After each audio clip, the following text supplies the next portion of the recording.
Oh, yeah. Okay, we're ready, everybody. Mic's on. We'll call our meeting to order and note that all managers are here.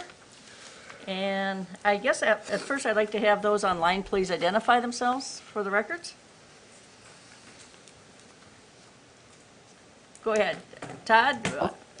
They don't have the hearing yet. Okay. Okay, well, we'll skip that and we'll go to setting the agenda. I can hear you. There he is. Okay. Okay, we're just asking for everybody to identify themselves and what they're representing, who they're representing. This is Todd Gans with Integrity Land Development, and here for the Roseville project that we're developing, Okay, called Midland Legacy Estate 3rd Edition. very good, thank you.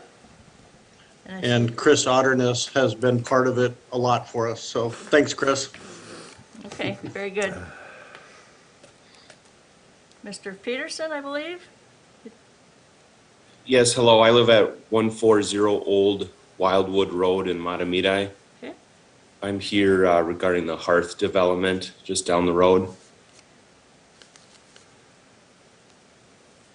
okay, thank you. We know Kyle, Tom, Chris, and Louis, so we will go ahead with our approval of setting the agenda. Is there anybody like to add or subtract from the agenda today? Staff have no adjustments. Okay? Anybody else? Need a motion?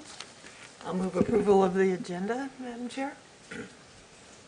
Second? We have a motion and a second to approve the agenda. Any further discussion? All in favor?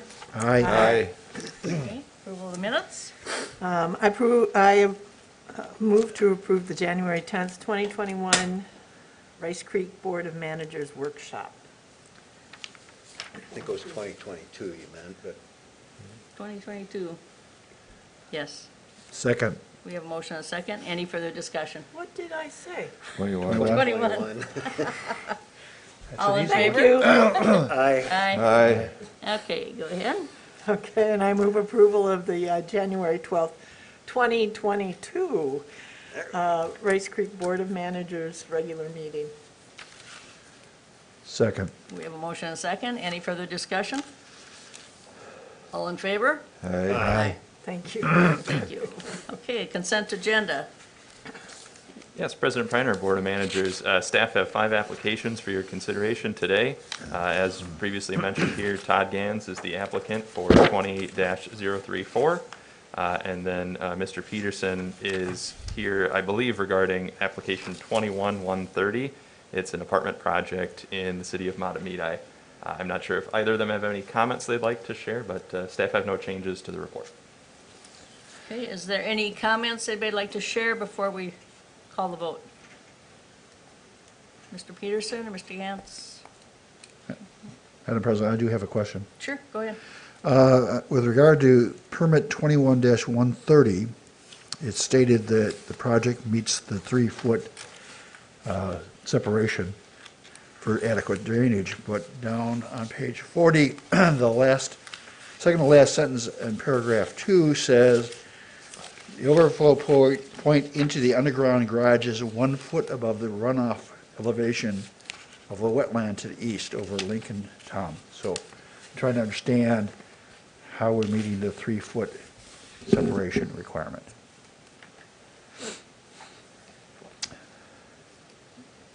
That would go to Patrick, or? Yeah, just looking for the reference. Sure. One moment, sorry. President Preiner, I believe we're on page 40 of the packet. Paragraph 2, the very last, second to last sentence in that section 2.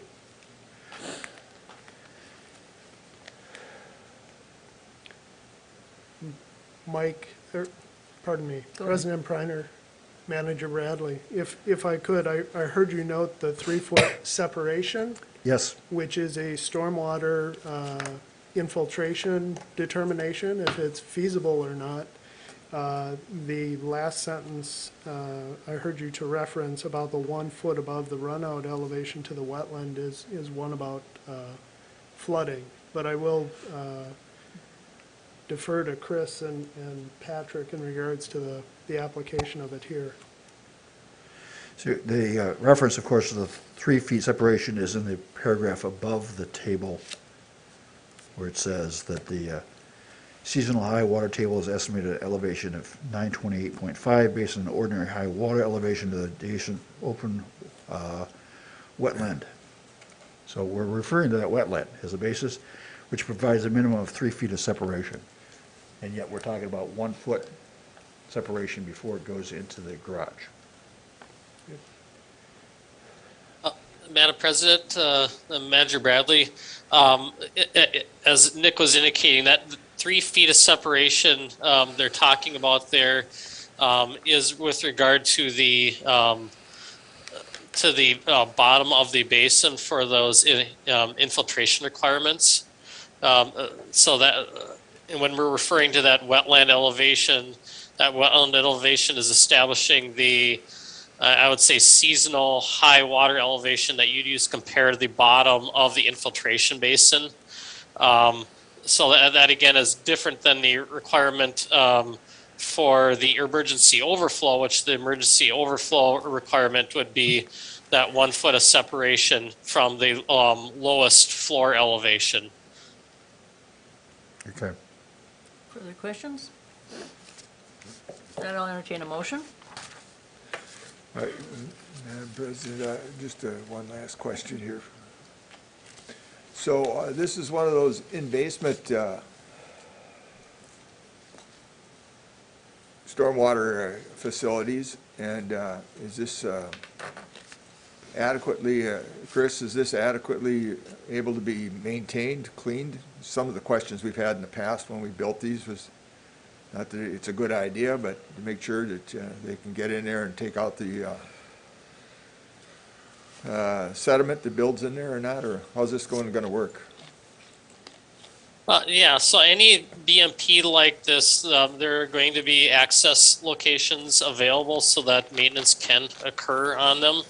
And, this would be no exception to that. I don't have a whole lot of detail on this specific one here, but in any of these cases, we do check to make sure that there is the availability to complete maintenance, and that we do record that maintenance agreement on there, so it does actually occur into the future, and that somebody's responsible for it.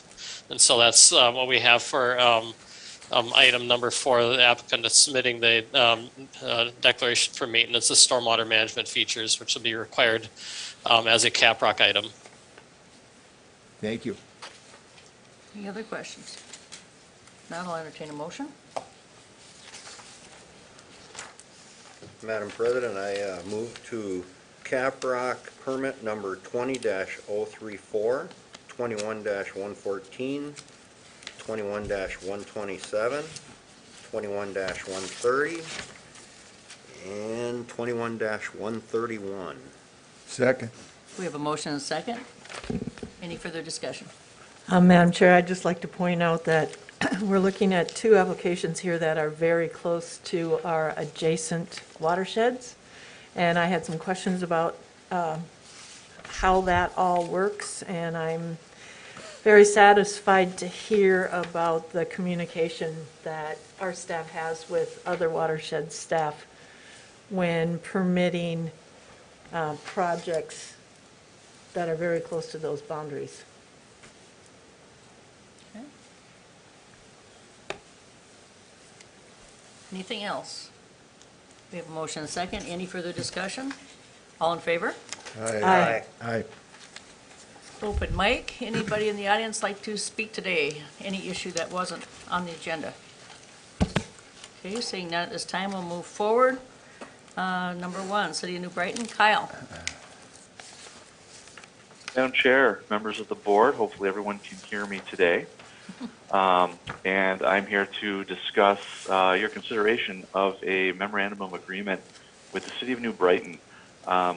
We have been working with city staff, as you know, for a number of years at Hanson Park, as we have completed that project a few years ago. And one of the original if you will, commitments to residents in the area that live around the park. It was made, again, back as early as 2014, was that the district and the city would work to affect a letter of map revision or a change to the base flood elevation that's used for flood insurance in that area. Currently, there's a 1980s special flood study that was completed, which defines the base flood elevation in Hanson Park at 885 feet elevation. I'm going to share my screen here. Bear with me a moment. Oh, I am not able to share my screen. If someone could update that. I'll keep talking in the meantime. And with the revised or more up-to-date modeling, advanced modeling that the district has done in combination with completion of the project at Hanson Park to add all that flood storage and modify the outlet of the pond, the current Race Creek model shows a 100-year base flood elevation within the park at 881.3 feet. That's a difference of 3.7 feet, and I'd like to illustrate that for everyone. Can you see my map on the screen here? Okay. Okay. So we're looking at Hanson Park generally, and what you're seeing here on the screen is the current FEMA extent of the floodplain around Hanson Park. As you can see on the primarily on the west side of the park, there are a number of homes that are impacted by that flood elevation, as well as quite a few. There's 5 homes here on the east side as well. And so all of those properties for decades since the 80s have been required to carry flood insurance based on that flood study. What I'm going to overlay for you is, minimize that, is the current actual floodplain extent through this area of the watershed, which will show in this dark blue in the center. You can see it's much smaller. It actually avoids nearly all of the homes on the west side. There are a couple of homes at the north end still included, and then all of the homes on the east side are also excluded. And so what we're at the situation where all of these residents who've kind of waited patiently for a number of years for this to get done are still waiting for this flood elevation to get updated. Some of that was delayed when DNR and FEMA undertook its efforts metro-wide to update the floodplain modeling, which, as you know, Race Creek participated in with our model products. But that model is in FEMA's hands now, and we're at a point where we are able to move forward with this letter of map revision process with the City of New Brighton. I want to emphasize that this is kind of a unique situation for the watershed to be in. We are not typically involved in flood insurance rate maps. That's handled at the city level, municipal level. But again, this is a specific commitment made to the community, going back to 2014. So, this is, again, typically is not something we would participate on, aside from just providing data to the city. But again, we're looking at this as kind of a specific, unique situation. The way we've got this set up is that New Brighton would serve as the lead coordinator for the effort, as they are the flood insurance program local implementer. Race Creek would provide all of our technical data that we have, including our hydraulic and hydrologic models, floodplain maps. I will note that this relates specifically as well to some of the work that Houston is doing right now to map the 500-year floodplain, which under a different task order that the board approved fairly recently. And what we're proposing to do is split the cost of this effort with the City of New Brighton, basically 50-50.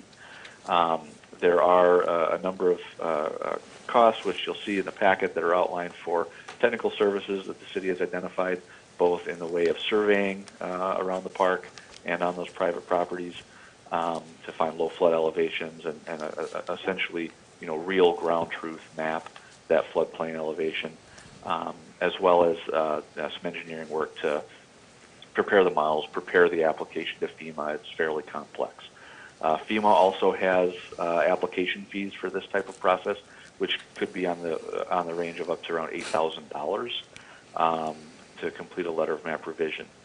So all told, our share of the cost, again, would be 50% of that consultant cost, and FEMA fees for the effort not to exceed $13,070. We have those funds budgeted in 2022 through our RCD 2, 3, and 5 basic water management project.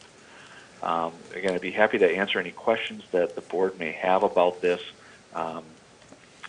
specifically, but it's something we've been trying to get done for a number of years now, and I'll just note I probably on the order of once a month am contacted by residents in this area looking for an update. When is this happening? It's been constant for the last 2.5 years, I would say. So again, we're just looking forward to moving ahead with the city on this, and if you have any questions, let me know. Any We questions have a from the proposed board? motion on page 52 of your packet. Well, Madam Chair, I would move approval of this memorandum of agreement on page 53 through 56, so we can have some discussion about it. Okay, I'll second that. we have a motion and a second. Any further discussion? So I have a couple questions for Kyle here. It's probably not today, but at a later date, I would like to see an update on what's going on with the, where we're at with this major project that's going to be occurring in New Brighton, the 2, 3, 5 ditches. So either at a workshop or somewhere along there for updates. And how would this floodplain be impacted by any work that's done on that larger project?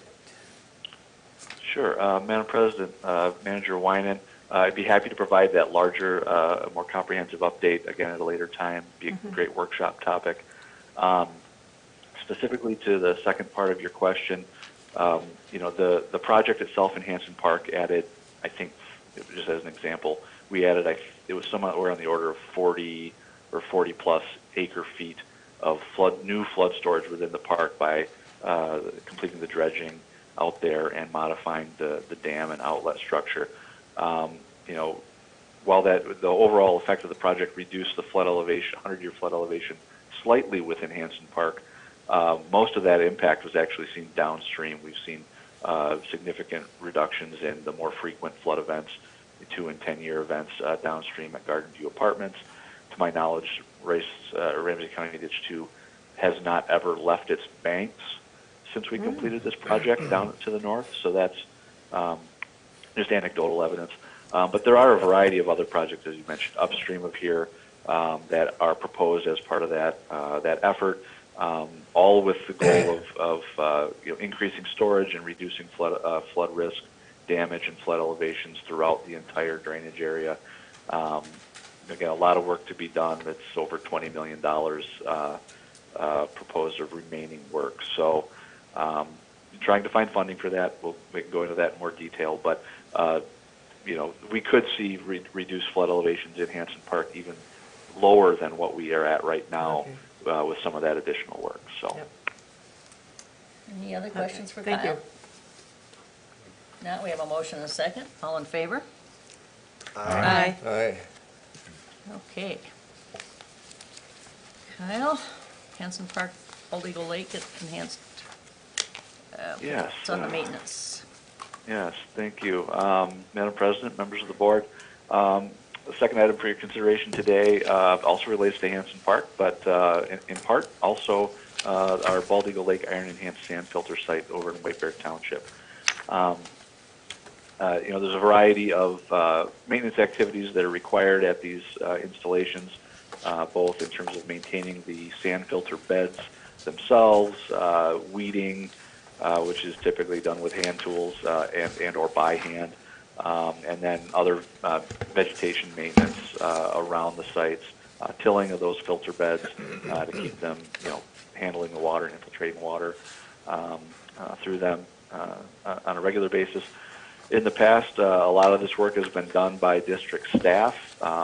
It's a significant time commitment, primarily for folks such as myself, and we've shifted toward contracting some of that maintenance work in the last couple of years. Davy Resource Group is used to be Outdoor Lab Landscape and Design. We've worked with them a lot. They've done a lot of construction work for cost share projects, rain gardens, shoreline restorations, things like that. Been around a long time. Recently became part of Davy Resource Group, and I've been utilizing their crews for some of this maintenance work at Hanson Park the last year and a half or so, with great success out there. And we're looking to continue that relationship with a more formal, year-long contract to ensure that the work is done, as opposed to me needing something done and just calling them. And I want to emphasize here as well, for legal counsel's comfort, we really do have two project sites here, and I'm speaking in relation to municipal contracting law. I asked Davy to put these two sites together in a single proposal. As you'll note at the bottom there, this does bring the total cost to over $25,000. It really is two specific, entirely different sites. I again asked them to combine that for simplicity. The work at Hanson Park totals $17,900. Bald Eagle Lake sand filter is just under $9,000. So just want to be clear that I'm not trying to skirt municipal contracting law with a contract over $25,000 and not seeking additional quotes. So just to be clear about that. But what we're looking to do again is just have these guys out there a few times a year to till the filter beds, complete that weeding so that we don't have vegetation growth where we don't want it, and then continue with some of the native vegetation maintenance that's gone on at Hanson Park, primarily around the pond itself. Our goal is to hand that off to the city of New Brighton when it's in a proper condition to do so. We have quite a bit of noxious weeds, invasive species, thistles, purple loosestrife, things like that growing that we don't want there. The situation over at the Bald Eagle Lake site is more related to the drought last year. It was a new project, and the drought we had last year really knocked back the revegetation effort at that site. So it's very weedy. We had very little growth of the native seed mix that was planted out there. I'm hoping that'll change this year if we can actually get some precipitation on it. But just looking to get some of that, mowing and some of that sort of maintenance done out there to help keep those undesired species down and not spreading further. So that's what we're looking to get done here. So the total proposal, again, is $26,560. That is for two specific and unique sites. I would actually note as well, though, we have typically we would have a separate district contract with this. I don't have that in the packet today.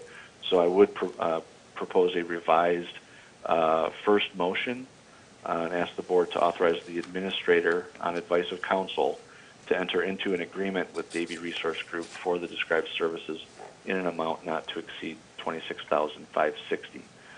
Their proposal that's in the packet would be included as a scope of work with that agreement. And then lastly, given there may be some unforeseen additional work that we might need to do out there, we'd ask the board to authorize our administrator to authorize or to execute scope of work changes not to exceed an aggregate amount of $30,000 during the calendar year. This way, if I need something done for $500 here or there, I don't have to come back to the board for a small change like that. Again, with that, any questions that you may have, I'd be open to it. And again, these funds are budgeted in our district facilities maintenance fund. Excuse me, any questions for Kyle? So, Madam President, Go ahead. hold on, you go ahead first. Go ahead. You ask the questions. More of a comment. Thank you, President Preiner, Manager Waller. Just to note, Kyle, you noted an adjustment to the proposed motion. I don't know if you have that in writing. It might, and you could share a screen. It might be helpful to the managers and to digest what you're suggesting here. And then to the board, you know that the district with its new watershed management plan looked to be very attentive to its district facilities. You should see this as a ramping up and being very deliberate in identifying the costs that we will have in the future as we establish these types of BMPs on the landscape or whatever our facilities are. And so kind of holistically, it's, you know, what is the cost to maintain Hanson Park or Bald Eagle Lake? And this is rudimentary in developing those numbers for our future work. That's all I have. Okay, thank you. Go ahead, John. Madam President, I have a question.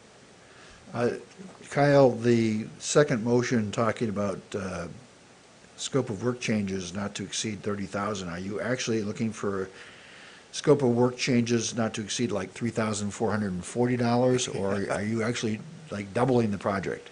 Thank you for. No, so it's, I believe I have it written as an aggregate amount not to exceed 30,000. So it's just, what would that be? $3,440. Okay. Yeah, that's my intent. No, I would not be asking. I thought if we were double the worried amount. about two projects exceeding 25,000 and then you just kind of threw on another 30, it just kind of, Makes you nervous. Good clarification, man. okay. Manager Wally? Madam President, thank you. That's a question that I was about to ask, but I'll have others. So I heard, Kyle, I heard you say that you're looking to hand this off to the city, and then I heard you say that this is part of the budget from the drainage and district facilities. So is this a permanent district facility here that we're talking about, or is this part of the project that we're going to turn over to the city? Okay, Madam President, Manager Waller, I'll start with Hanson Park, which is a very complex project site, as we're all aware. There are multiple different components to that project. One being the iron enhanced sand filter, and that is a district facility that we're required to operate, I think, for 25 years under the Bowser grant. That will remain with the district, operation and maintenance of that facility. That is not a city responsibility. The pond within Hanson Park, which is not really specific to this agreement, there's a sediment basin that was established in that pond as a part of that project. That is a district facility, and should that fill in with sediment over time, again, you know, we would be responsible to clean that out if warranted, if desired by the board. What has been turned over to the city and is their responsibility is the outlet structure for the pond, the dam. Those are that's city infrastructure now, and as it was, you know, the old dam that was there was built by the city. And then what I'm referring to turning over to the city is really just the maintenance of all that vegetation, the native vegetation within the park surrounding the pond and around in and around their trail. You know, it is a city park. It's the city's responsibility. Our commitment to the city was to, you know, get that, you know, vegetated area in a condition that warrants our ability to hand it over, if you will, or walk away from it. I anticipate it'll probably be a couple of years before we get there. But you know, in the long run, we want to be able to say, okay, city, you know, this is your park. You maintain this vegetation as you see fit. You know, and it wouldn't necessarily be the district's ongoing responsibility. So that's the situation at Hanson. Over at Bald Eagle Lake in White Bear Township on Ramsey County Ditch 11, the other sand filter, that is entirely a district facility, both again, the pond that was constructed and the sand filter there. It's, you know, township-owned property, but that is our maintenance obligation, again, for a 25-year term. After that point, you know, it's a board decision if the district wants to continue operating those facilities involving the sand filter. So, Madam President, then. Go ahead. Yes. So, since these are now district facilities and no longer the project, we've kind of made a transformation there, a transition. And I see Schmidt's on the line today. I'd like to hear what the guy who runs the drainage and district facilities has to say, a comment from him about the contract. Okay. Well, I mean, we're making a transition here, so it's his budget. I get it, I was looking at the picture. Oh, Tom's upside down, he's upside and down. he's on the space. Sorry. You gonna look like a cat next? Let me, It's a new telescope. Let me figure out how to get this undone, sorry. Well, you can talk in the meantime.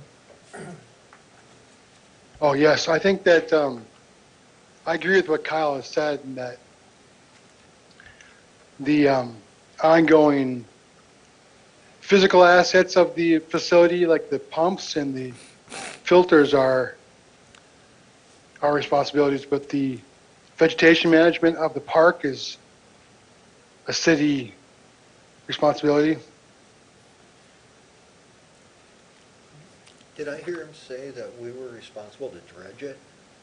Well, that's Pond, my- sediment that's- pond. That's my question too. Yeah. Okay, Yeah, go ahead, Steve. yeah.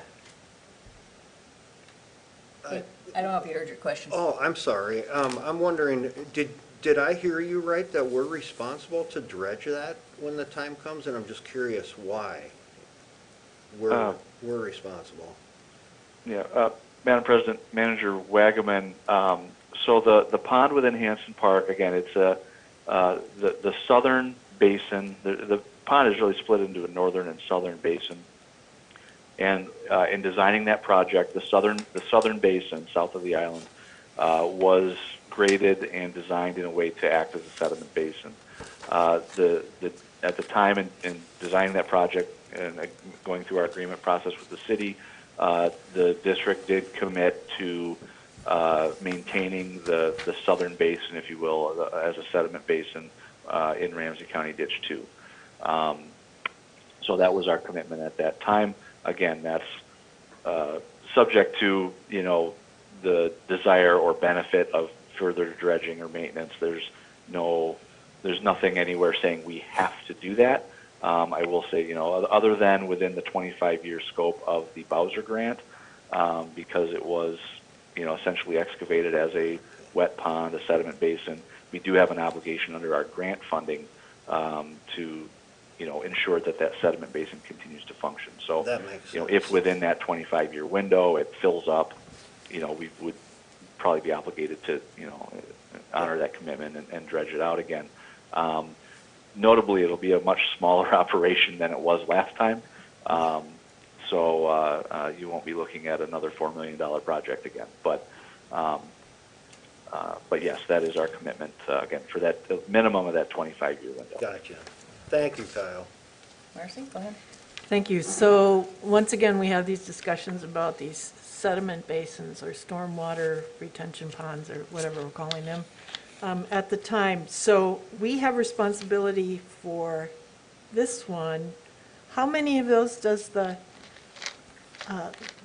watershed have in their facilities list? Because I understand that when you have a development, those stormwater ponds end up being the responsibility of the developer. Madam President, Manager Wynant, I'm going to try and run through these. So we've got the Long Lake Sediment Basin, Lock Lake Sediment Basin. Again, these are constructed projects of the district. We've got sediment basin here in Hanson Park, which has kind of, if you will, a term commitment to it. We have a sediment basin in Oasis Pond in Roseville. That's 4. We have the Highway 61 ponds on Ramsey, Washington, JD 1. There's 2 ponds there, but it's one project.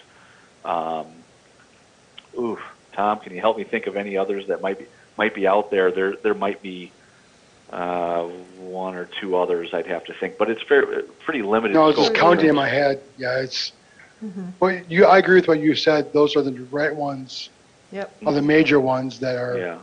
constructed by us and where we would have been, as Manager Wynant said, as opposed to the a stormwater pond for development, it's a actual project of the district for either water quality or like 61 ponds were a water quality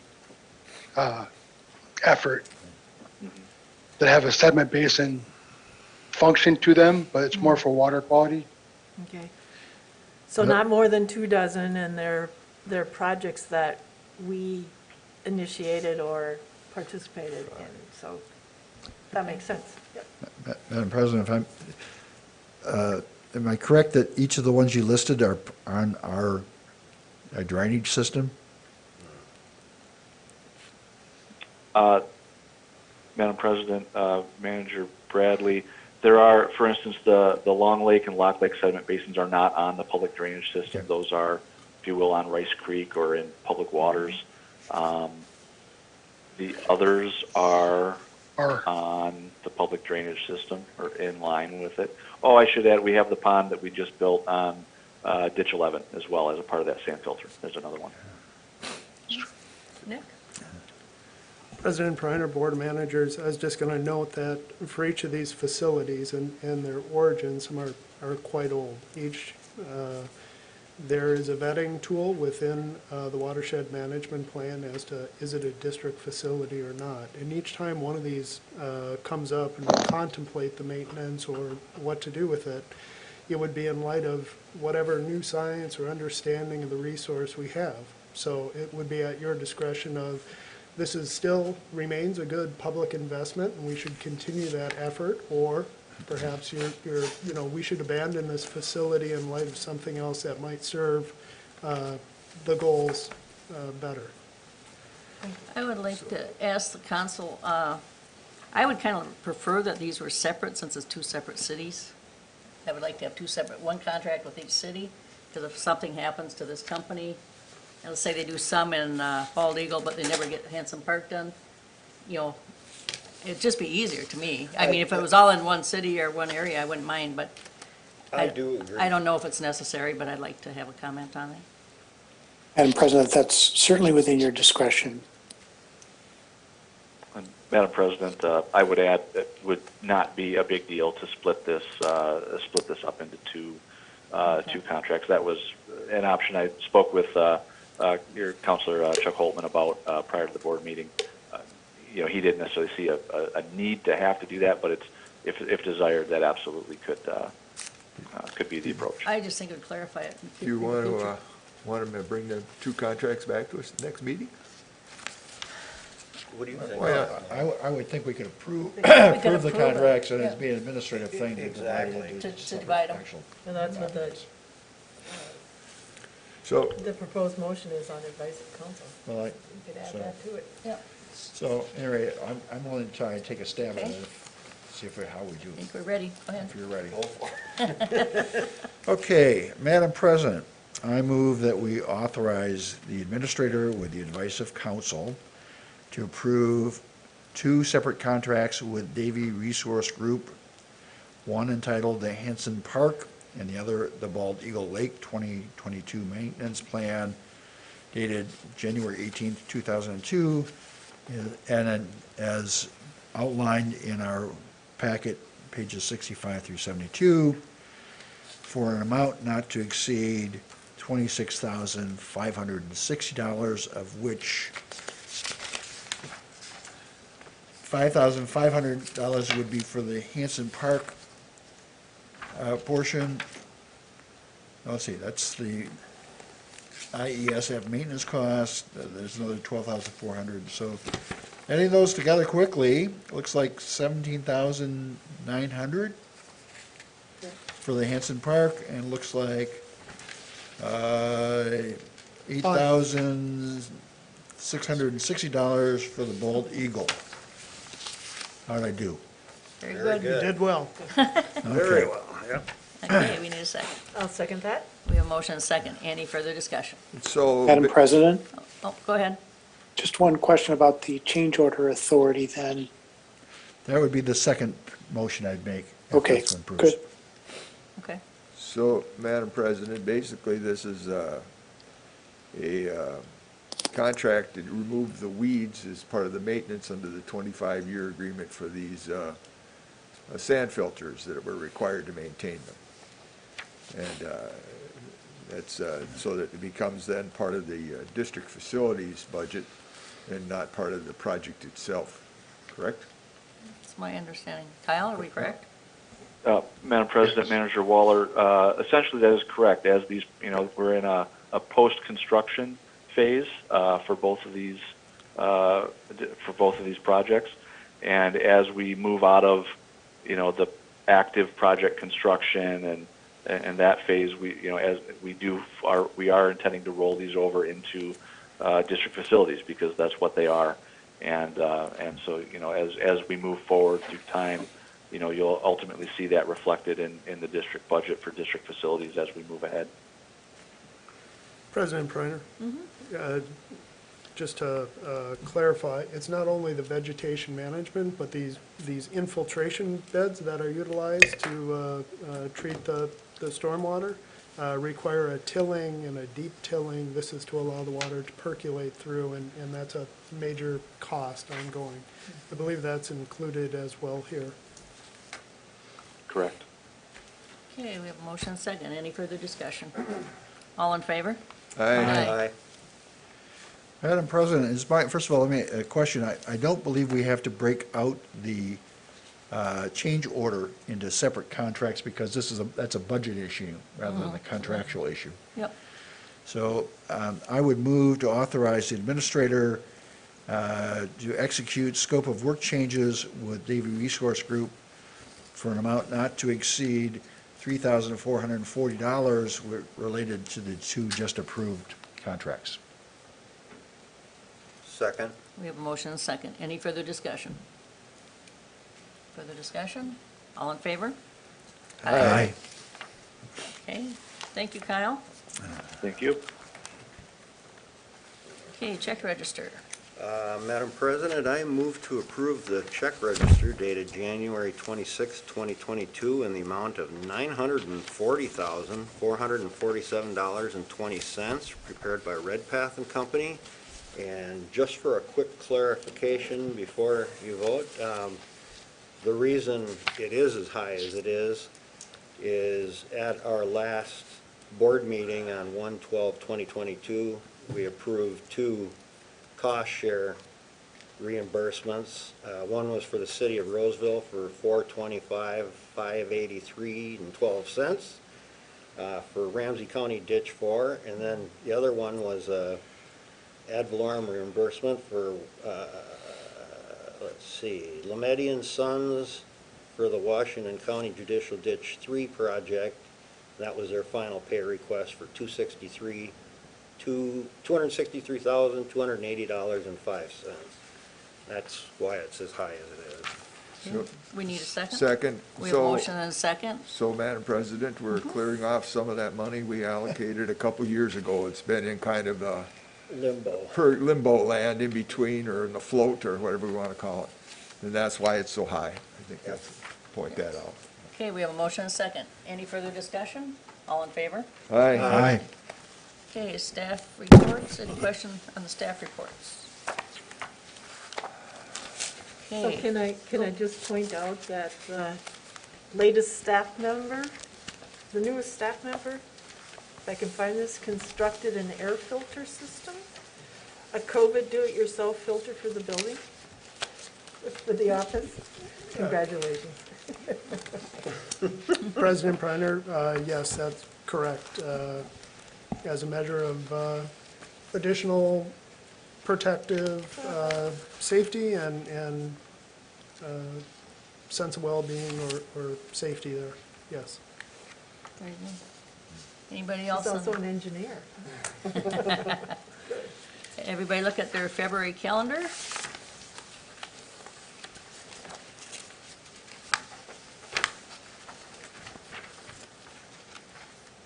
Everything's good there. February 21st, President's Day closed. And that's my birthday, so that must be my present too. Okay. Happy early You birthday. get a day happy off for early. my birthday. Okay, so we're down to that. Administrator updates. Nick? Yes, President Preiner, two items. I'll just note an update on ACD 5362 and our repair approach there. You'll recall this repair has coordination with the city of Circle Pines. We visited at the workshop in November on a request for a fence, and the direction was whatever is usual and customary, a fence not being that or meeting that criteria. And to further engage the county on access requirements off of Lexington Avenue. Those things have been completed. It would be usual and customary for the district to have a gate on the interior within the public drainage system right-of-way to prevent vehicle access down this ramp that we'll be creating. So that is a part of the plan there. The pedestrian traffic illicit activity isn't something that's necessarily directly detrimental to the public drainage system. So we make note of that. And for the access off of Lexington, there is the potential for the city to take on this future fencing effort. And if they do so, we would certainly want a gate at that location to meet our needs and with, and have a shared cooperative approach with locks and such on that. It is something we would support and find, again, usual and customary to deter the parking of vehicles in these access paths, in that the modification of the curb line and that sort of thing would take place. Mr. Schmidt has run into folks, you know, parking at these kind of access areas, or if someone had vehicle trouble pulling into them and that sort of thing. So I don't think it would be, I'll just say, largely expensive to contribute to this shared gate, if you will, but we will wait for the city to take the lead on their fencing and then kind of be our reimbursement of that portion. Tom, I don't know if you have anything to add to that? Or Chris? No, I think that you captured it very well, Nick. It's really about what we would do normally or in a usual circumstance, and then if the city wants something different or more than that, we would look at maybe the difference of what we would have done anyway. But generally, no, it's more about protecting our access and our ability to get to the site for maintenance and inspection than it is for deterring nuisance activity on their parcel. President Preiner, as the board well knows, with all these repairs that you're undertaking, you know, this, I'll say it, the 10-year cause, if you will, that's ongoing, we're looking to establish these maintenance corridors and ensure that our work in the future on the system has greater, more easy access. We're maintaining the vegetative condition, not allowing trees to grow up, those types of things. And so we want to be Johnny on the spot, if you will, if anything ever comes up. With that, my second administrator update item is just the city of Shoreview saw a increase in absentee voting at the previous election. In 2022, they would intend to use the chambers for absentee voting. That will bump the district from use of the chambers, and we'll likely be meeting across the hall here in late September, our last meeting in September, and then our district October meetings. But more about that as it gets closer, but I figured I'd give you a heads up. But basically, the location will stay the same, it's just the room. Right, the room will be different, and Teresa's on top of that, and we'll notice things accordingly. Thank you. Anything else on that? If not, we'll go to manager's update. Manager Bradley? Yeah, Madam President, I was, as I think all of us were, at the MAUD Metro meeting, and there was a long discussion about the dispute over how to fund SWCDs with the clean water funds. And the issue came up with whether or not the SWCDs had to adopt their independent plans or whether or not they could work through us. And I think the clear answer was that if they wanted to, they would be welcome to work through us. And I thought we should consider reaching out to them and letting them know that we would be pleased to work with them to help them avoid them having to do separate plans. And said it seems to me we could probably cut down that work by about half if necessary to just modify our plan rather than having to create separate plans to get it reviewed. But that, if nothing else, I thought it would be a good thing to reach out to them and let them know that we consider them a partner. And that's my thought. And haven't we partnered with them on on a lot of things now? Yes. On different. President Yeah, go ahead. Preiner, Manager Bradley, Manager Wagaman. Yes, we have. I would stay at the staff level and administrator to administrator. We have a very good relationship with the conservation districts. Point well taken, Manager Bradley. That's actually a comment or discussion that Kyle and I had to make sure they're aware of this open door, if you will, that if there was something not captured in our watershed management plan that now appears on their radar as an important project, the district could certainly consider it, look at amendment, and prioritize accordingly. Manager Wynant kind of brought it up before the meeting here as well. Yeah, I think we're well positioned, and we will, as you said, reach out and make sure they're aware of that, so we don't have any friction there. Yeah. We- And to the extent it would be appropriate, you could even have them come to a workshop where we could We could- collectively That'd be a good idea. describe it, Yep. discuss it.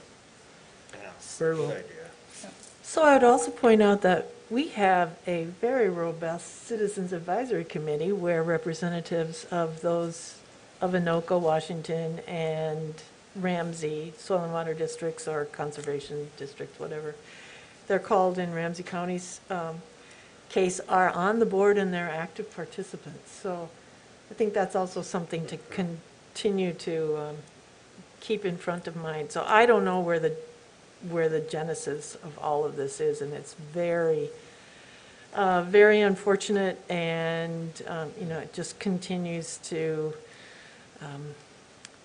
agitate the soil and water districts, Bowser's watershed districts relationship. And just as a follow-up, the Clean Water Council is a recommending body.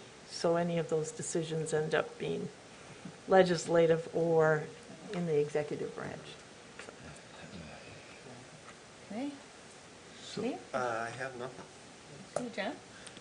Yes, thank you, Madam President. So February the 2nd, I'll attend the Citizens Advisory Committee, I hope.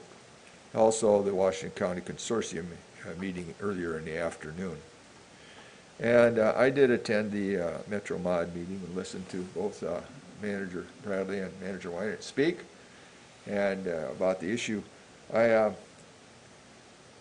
didn't understand exactly why this is such an issue about it. Personally, I thought the executive board is picking a fight that's unnecessarily by saying they're going to the legislature for looking for some kind of change in their complaint that the money being spent on the conservation, soil and water conservation districts was improper, correct. As to working with, but that's an issue that I think that is just not as tactically or strategically a smart thing to do. My opinion, no. And the other thing is that we do work with soil and water conservation districts here at Watershed Creek. We have a relationship with them. I'm going to give you an example of it right now.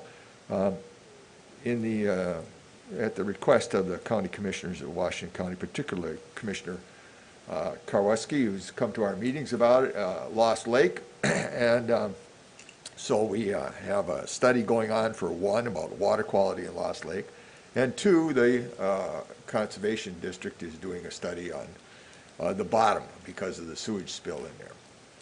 And so when these are done, they'll have to have a project here, and no doubt since the Washington County Soil and Water Conservation District will probably take the lead in this. So I also had a conversation with Representative Peter Fisher, who represents that portion that Lost Lake is in.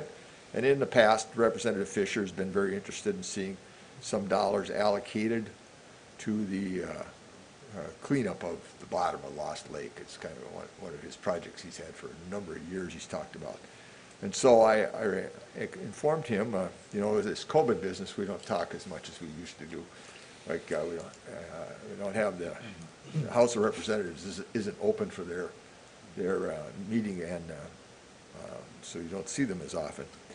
So it's been quite a while since I spoke with him, and I told him that the progress had been made, that we had Commissioner Kowalski had, and the district had, the administrator had set up an agreement, and I think we're funding a little bit of it to Washington County's Soil and Water Conservation District to do the studies on the bottom and such, and so that I directed him to talk to Mr. Riggs about the next step, which is funding for the cleanup portion of it, or the rehabilitation portion. So that's still ongoing, and we'll see how it goes. It's progressing. But it was good to hear that the representative was still wanted to find some dollars and partnership. Could I ask you if you contacted him or did he contact you? Well, I happened to contact him. Okay. So in other words, he brought the subject up, not me. And so, because I was talking to him about a different subject matter, had to do with the water. Anyways, that was good to hear that. And so, I think that, and I do know he did contact Mr. Riggs immediately.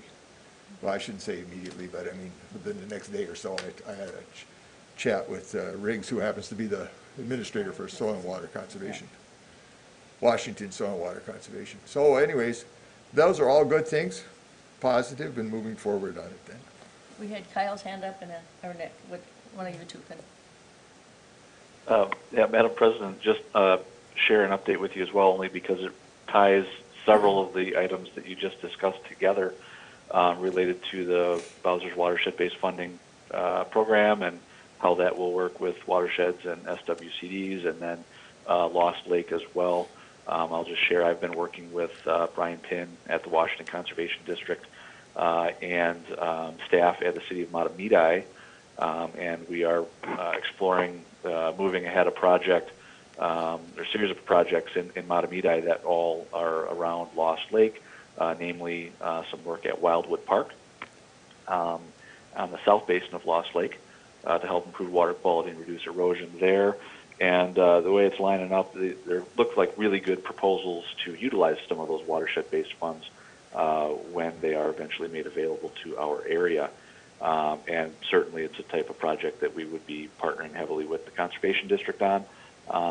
And so I just wanted to share that with you. There's other projects I've been looking at to see if we can line some work up to use those funds. And so that's just kind of ongoing business at the district, but I just wanted to share with you that all of those items likely will merge together down in Matamidi there. So, and all positive relationships as well. So. Good. Okay. Yes, President Preiner, just a little bit in response here. I certainly support everything you've said about the SWCDs and a positive relationship between the two. I think a fundamental point to make is the management of water resources at the watershed scale is really, I think, what is being discussed here. As you know, SWCDs are political boundaries, so they're based on the county boundary, and so they might have multiple watersheds that they're addressing. That's not fundamentally problematic, other than as a watershed, you're looking beyond those boundaries to see what's best for that resource. What happens when it goes under the artificial political line is something that you deal with day to day, and I think that's what the ruckus is a little bit about, is to make sure that that's understood. I'll note to Manager Waller's comment about Lost Lake. Yes, from his concerns that he brought forth, the citizen concerns for that body of water, and the Commissioner Karwalski, the district did add that to the annual water sampling and the assessment of the the basin bottom, to bathymetric survey of the basin bottom, I believe, is part of that work that we asked the SWCD to do. So that was a cost that the district's asking the Conservation District to take care of. And then from there, I did note the idea of, the cleanup or the dredge. I'll note that the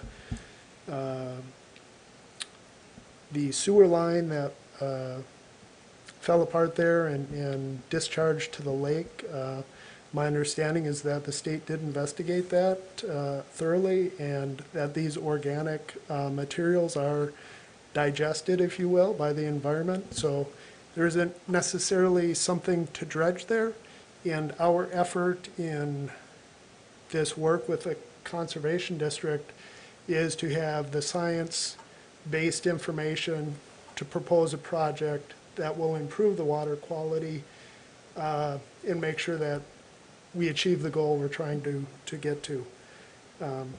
So that's all on that, but I will note, a couple of you noted the Wetland Conservation Act and Bowser's release looking for comment on its rule. And I know Patrick looked at that a little bit, if you'll entertain just a quick comment on that. Yes, thanks, Nick. So yes, the Board of Water and Soil Resources is looking at updating the Wetland Conservation Act. The main purpose of it is to formally implement the statute changes that have occurred since 2009. There've been a handful of those, so getting those formally into the rule. But they are right now looking for public comment. I think it's until March 19th on any sort of changes that folks would like to see before they actually go ahead and draft the revised rule. So just worth noting if there's anything that we'd like to comment on. Madam President, so Patrick, the revised rule, are you talking about the entire Wetland Act as a rule, or what, are you talking about a particular rule that's been made from that act? The Chapter 8420 of the Wetland Conservation Act. The entire chapter? Yes. All right. Madam President, and I think that's an important discussion point, not the wetlands, but to go back to this business about boundaries and political boundaries versus watershed boundaries. So I'm going to point something out to you that's happening here. I think that because the fuss is about the money. The watershed districts aren't getting the money they got a few years ago, and so and the grants, and they're all upset about this and the improper use of the money, blah, blah, blah. Well, the definition of watershed is very fungible. It's very flexible. Let me give you an example. There's a watershed, one plan called the Lower St. Croix. It only includes the west portion of the St. Croix River from Hastings up to Pine County and stops at the Snake River. It doesn't include the Kettle. It doesn't include anything on the Wisconsin side at all. And of this one watershed, one plan that's being made up, that is a very large area. It involves a number of different smaller rivers. It involves a number of counties. It involves a number of watershed districts. So I guess I'm looking at this and seeing that the Board of Soil and Water Resources as a state agency is really the rule-making authority here. That was one of the things that kind of perked my when Jay Evans said that the watershed districts had rule-making authority. I don't believe we do. I believe we have rule-implementing authority, which is far different than rule-making authority. Everything that we make on a rule and a plan has to be approved by the Bowser. Everybody else can comment on it and recommend, but if the Bowser doesn't say that our plan doesn't work, it doesn't work. The plan, but The plan is, and that has to conform to the rules of the Board of Soil and Water Resources. And so the rulemaking authority is the Bowser. That's what people understand. Yes. The rulemaking Authority is the Bowser, not the watershed district. No, That's I don't not the think way that I was understood That was it. not. that's not. That's kind of way I got the impression listening to her. That was my Let's listening. go to Nick and then. So my point here about this is that seems to be a fluctuation and change in what this definition of one watershed, one boundary is. And it's, whereas in the past, you've been used to smaller areas, geographical areas of one stream being one watershed. And I don't see that happening now. And that's the same with how the money's been passed out. We're kind of on the East Mississippi watershed. And I'm going to call us from Hastings to St. Cloud, because I really don't know where the northern boundary is in here, how far it goes beyond Coon Creek, if it's the end of Coon Creek or not. But that's kind of the allotment that you're in. And so this seems to be a change of what's going on. And I see the soil and water conservation districts as being funded through the Clean Water Fund as becoming more of the significant in managing the surface management water and soils. Now, there may be some disagreement to that. I'm certain I see my colleague here telling me, oh, no, that's not true. That's not true. But you know what the money tells me? It's true.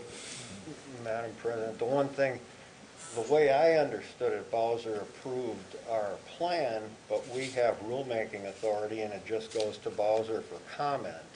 And No. we don't have to, I would like Lewis to comment on that, but the way I read it, they comment, but we're not bound by those comments.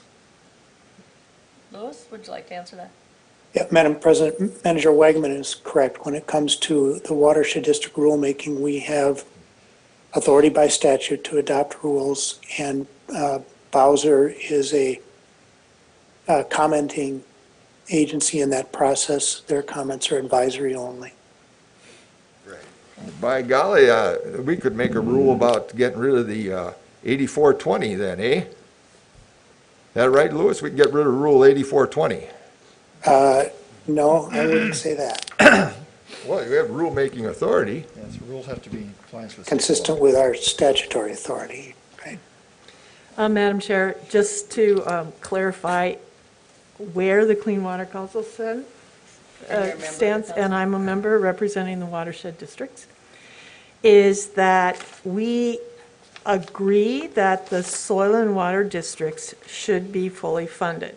The responsibility for funding the watershed districts, especially on the, just day-to-day capacity side of the district, is in the hands of the county boards. The Clean Water Council did not recommend using clean water money to support capacity for the soil and water districts. The legislature decided that they would do that. So clean water funds, this last go-around, were used in a certain formula to supplement the soil and water districts. So again, to be clear, the Clean Water Council, and there's many organizations that it represents, believe that the soil and water districts are integral to keeping the water resources of the state, working in partnership with others to improve that.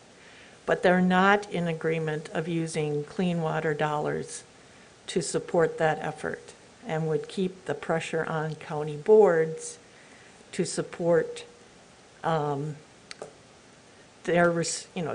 follow through on their responsibility to adequately fund their county soil and water districts. So, Madam President, to add to your comment, the Clean Water Council has comment authority. They can write a letter and say, they can't. The legislature can decide where those funds are gone. The legislature has made a decision, and that's why I say I see the soil and water conservation districts beginning to take the lead, because I see that funding there, and I don't see that changing. And there'll be a lot of comment about it and upsetness, because dollars are large. In fact, we've lost lots of dollars. I said years ago when the rules have changed. And I think that's quite clear. Like, just follow the dollars and you'll find out what's going on. Okay. Thank you, Madam President. That's all I have. Marcy? Nothing, thank you. And I have nothing new, so we need a motion to adjourn. Move to adjourn, Madam President. Second. Motion made and seconded. Any further discussion? All in favor? Aye.